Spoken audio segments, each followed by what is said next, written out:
So I think that in terms of delivering bad news, this can happen sort of at one or two points. Either genetic testing has been sent outside of the involvement of genetics, and that information has already been shared with the family, and we're being asked to come in after the fact to sort of help walk the family through the what happens next. And we can also be involved earlier in the process. Ideally, I like to be involved in the process as early as possible so that I have the opportunity to build a relationship with that family in the event that I do have to share bad news with them. Um, I think that in a perfect world, when bad news is being delivered to a family, I would hope that the providers that that family felt the closest to and the most supported by were the people who were in the room. Ideally, to me, that would be genetics, including a genetic counselor. Whoever the primary team is, maybe a neonatologist or the cardiologist, as well as supportive care.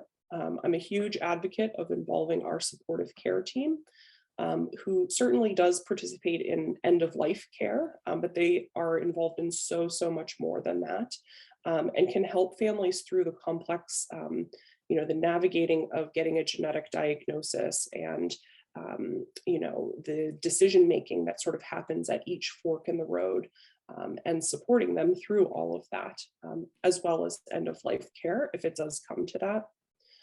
I also do recommend getting involved, maybe not during the initial disclosure, but after the fact. Folks like supportive care, social work, and also spiritual care. If the family has expressed any sort of faith-based background, that might be helpful for them in that time. I think that it's really important to keep in mind that no matter how often you may be the person who's giving bad news to a family, or how routine that is for you, it's never routine for the person who you're giving that news to. And so to approach each one of those interactions like it's your first time, I think is very helpful for the family. Um, Once I was giving blood and a woman approached me as I was laying there because I had a DNA little badge on my shirt. And she came up to me and told me about how 30 plus years ago, her child was diagnosed with Down syndrome and what a traumatic disclosure that was and how poorly it went.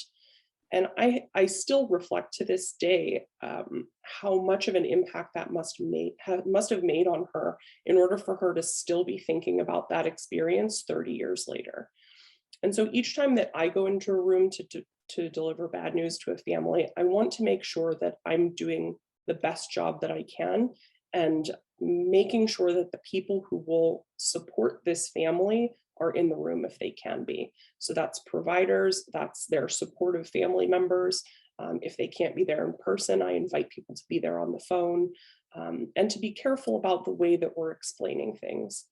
I also tell providers all the time that if you can't explain that result to the family, then you should probably not be the person who's disclosing that result. Because even if you're really great at delivering bad news and you're a very supportive and caring person, if you can't answer the absolute tsunami of questions that are going to come after that, then you need backup, and you probably need that during the time of the disclosure, not after the fact. So I argue for genetics involvement as soon as possible, but at least building up your support team before you go into the room.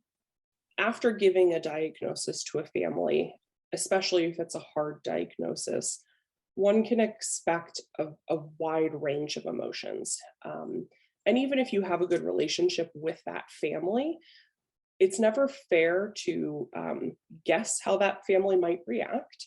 But you kind of want to prepare for a number of emotions that might come up.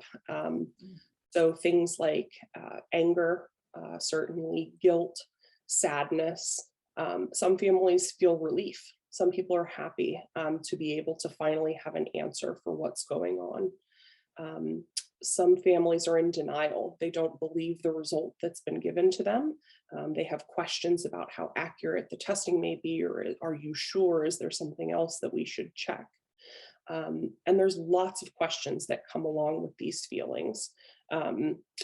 Is there a cure? Is there something I can do to fix my child's genes? Is there a treatment? How soon can I start that treatment? Is anybody else in my family at risk? What about my other children? That's a super common question.